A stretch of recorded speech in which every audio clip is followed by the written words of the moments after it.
as much as I wish that it could happen super quickly, you know, a lot of people have asked me that, especially if they have poorer credit. It's one of those things that just takes time and patience, but I had zero established credit. So basically I didn't even have a credit score. So the first thing I did was go to my credit union.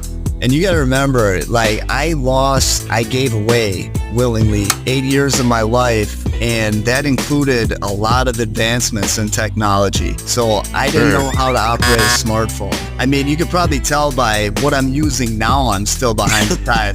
You know, I'm up in the north woods of Wisconsin. I got a big winter beard, and I could barely get this computer fired up to start this podcast. But so what I did is I was behind the times, but I would get a paper check from my job that I continued to keep after I was on work release my last year of prison.